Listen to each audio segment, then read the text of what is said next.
A lot of people are curious how a university professor and musician and painter ends up in the real estate world. Well, I'm going to talk about it. So my journey started a few years ago when I was living in Texas. I made the mistake of waiting until I was about 30 to invest in the real estate world.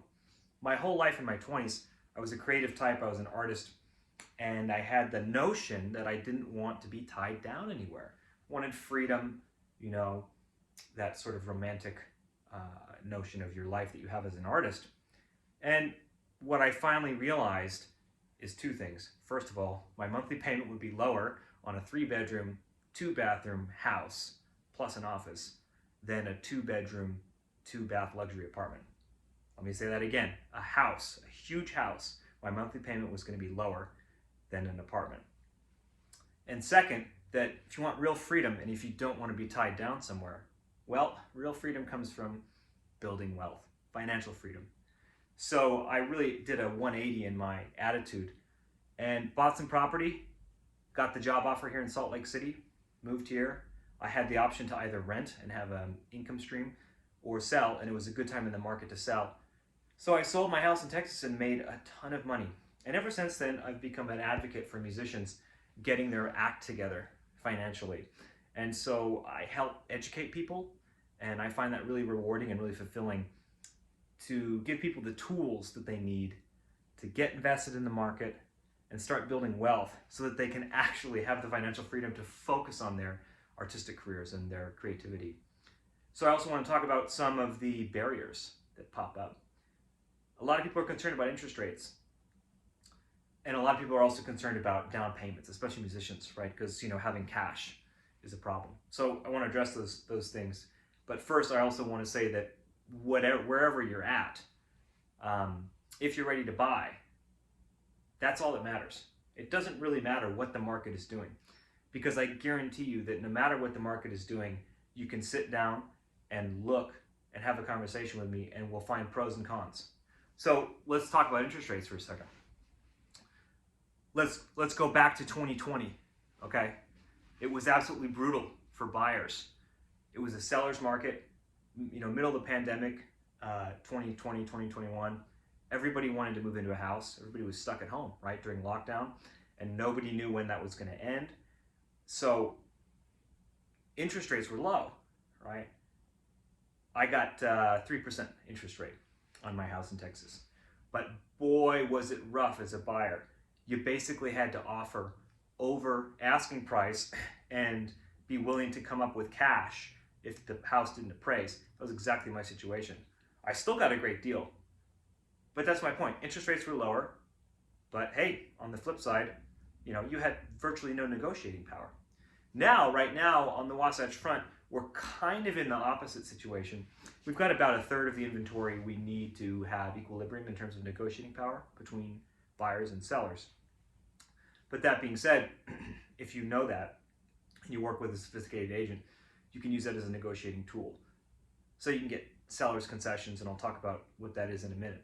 But the bottom line is the situation is a little bit reversed. It's a little harder to sell. Properties are sitting on the market, last time I checked it was about 38, 40 days, and interest rates are high.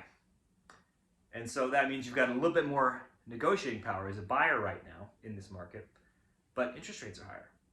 So to reiterate, it doesn't really matter at the end of the day what the market is doing, because no matter what the market is doing, there's always going to be pros and cons. What matters is, are you ready to buy? And then you find the best deal for you in that moment. And you have to weigh the pros and cons of short-term versus long-term. And the longer that you're renting, you're just throwing away money every month, and you're losing the opportunity to build wealth through equity. So interest rates, what are some tools right now? Well, I just mentioned seller's concessions.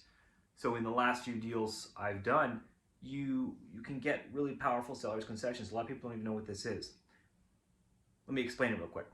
So let's imagine that you're a homeowner and you owe $100,000 on your house, and you want to sell it and you want to net $100,000. Well, you're going to list it at $200K, right? Fine. So how much money you walk away with, let's ignore closing costs for a second to just make the math simple. How much money you walk away with is 100% contingent on that sale price. So if you sell for 190, you walk away with 90. If you sell for 210, you walk away with 110. If you sell it for 200, you walk away with 100. So what I'm trying to say is that your net is got some flexibility to it. But as a buyer, you can only bring so much cash to the table, right? You've only got so much money in your bank account. So what sellers' concessions are is it's the seller turning around and giving money back to the buyer, essentially at closing. And one of the things you can use that for is an interest rate buy down, for example. So let's say seller wants to net 100,000, and the buyer is worried about interest rates. Well, one thing you can do is you can go in at asking price, or maybe even a little bit above asking price, essentially get the seller to net what they want or ballpark, but then tell them, hey, look, at closing, you're going to turn around and give us back 5K or 8K or whatever it's going to cost to buy down your interest rate. So an interest rate buy down is basically the seller contributes closing costs, that money goes directly to the lender, and it's kind of like prepaid interest, but it's coming from the seller essentially. And so that's going to lower your interest rate. So there's all kinds of tools like that to help people get the monthly that they're comfortable with, because that's the bottom line for musicians, is you have to be able to afford the monthly. So think about interest rates as being something that's not only flexible in the long term, it's flexible in the short term. And then the other big issue, like I mentioned a while back, is cash, right? Having cash to close.